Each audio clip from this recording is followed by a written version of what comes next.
Good morning, folks. This is Greg Judy at Green Pastures Farm. It's September 14th. We're almost halfway through the month. And I'm up here gathering up some supplies. We're going to be making a big cattle drive here this coming week. So I'm just gathering up some posts and some reels that we had left over from our last drive. That we saved this paddock right here. It's close to the road. And the cattle are about a mile up this gravel road. So anytime we do a mile cattle drive, it's nice to save a paddock right by the road on your return trip, because we're going, well, from this road all the way through here. It's almost 2 miles, but it's all on Judy Farms. And so we saved another paddock at about the halfway level so we can stop, graze for 12 hours, and then take the fence up and then go the rest of the way. And we saved another paddock at the far end, and that gets us back pretty close to our house. And then we have 3 paddocks, 4, we got 4 paddocks. And then we do our cattle drive to the next farm, which is about a mile and a, right at a mile. Anyway, I wanted to show you this tree. This is our last, I hate to say this, and it's not a laughing matter, but there's nothing we can do about it. It's one of the few last ash trees left on Judy Farms. And it looks like something, it may not put out leaves next year. I don't know, but right now it's got leaves on it, and I'm celebrating life, not death.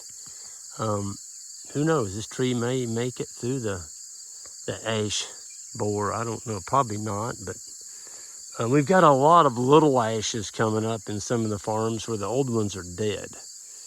And, I was going to go in there and kind of knock them down, brush hog them and such, but I haven't. And that's because I'm going to see, I'm talking on one field, there must be 200 of them. And the cattle like them. The cattle like eating the leaves on the ash trees. They don't strip it, but they'll take the top leaves off. And I'm like, oh, wait a minute. Do I want to kill a tree that's actually providing forage for my livestock? I'm like, no, I don't think I want to do that. So I didn't clip them. Now that next year they're going to be probably 4 feet high. This year they're 2.5, 3 footers. But they grow, they'll grow about a foot a year. Anyway, and this is, right next to it is our wonderful mulberry. This is the best mulberry tree on Judy Farms that I know of. And the reason I say that, most mulberries put out all their fruit, and in June, end of May, 1st of June, and it's done in about 10 to 12 days. All the fruit ripens, it falls on the ground, the birds eat it, the coons. I love mulberries. If you got pigs, some of the stuff done with pigs, they're showing if you have a huge mulberry tree, you can almost finish 1 pig on a tree. That's how much fruit falls on the ground. Pigs just love mulberries.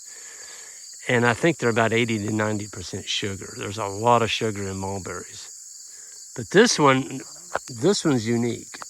It keeps mulberries on it for 2 months. 2 months. You can come out here all summer long and grab you a mulberry or a handful of mulberries. I don't know why, but this is one that would be worth grafting. Get a limb off of it and graft it on a young mulberry tree. And Jan is starting doing some grafting, so I'm going to sick her on that project. This is just a very rare mulberry tree that I've never seen anything like it. It doesn't ripen all at once, and they're really good. Super sweet, big.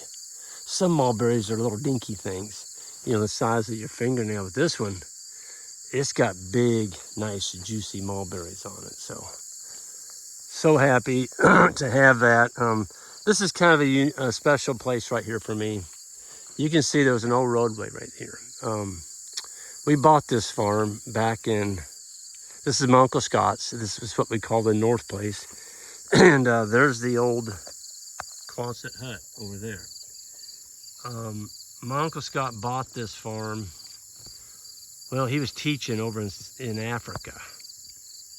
And at the time, and he was sending money back to my dad. My dad lived here at Rucker, and Dad bought a lot of these farms from my Uncle Scott, which had been his brother. And when Scott would get enough money put together, he'd tell Dad, keep your eyes out for any more land that touches what I've already bought. And so this farm came up for sale. It was called the Happy Buckler Farm. And I asked somebody, well, I asked my dad while he was still alive, I said, why'd they call him Happy Buckler? And Happy, everybody just called him Happy. And Happy had a house right here. And it's not funny, but in those days, folks, there was just a lot of people who'd come through the Depression. They'd lost everything. And Happy was happy all the time because he was drunk.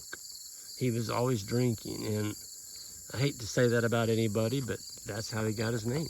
He was always laughing, had a big old smile on his face, and he just kind of gave up after he went through the Depression, and everybody lost a lot of what they had. But Happy, somehow, I think he inherited maybe this farm, I don't know, but somehow he held on to it till my Uncle Scott got it.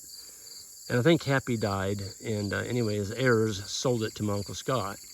And I tell you the kind of gentleman Uncle Scott was. I still can't believe he did that. The farmhouse up the road on the far end, the one we made an Airbnb out of, I completely gutted it.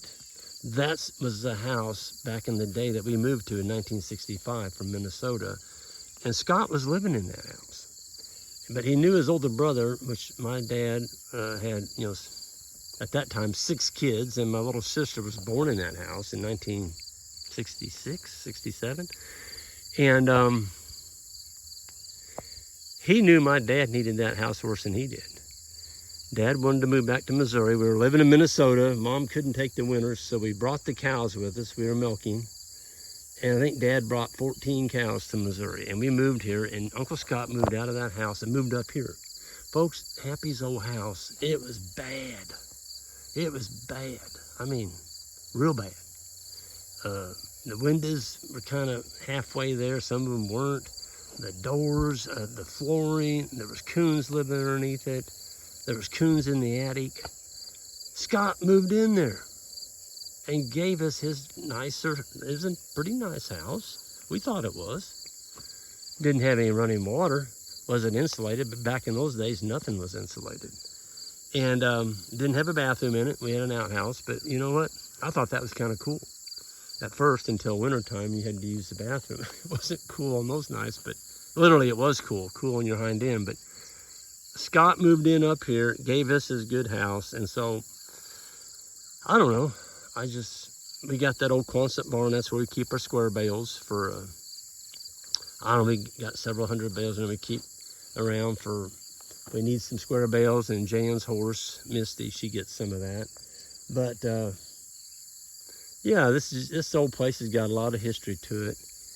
And we cleared it when Scott got killed in I think it was 1968. A drunk driver hit him.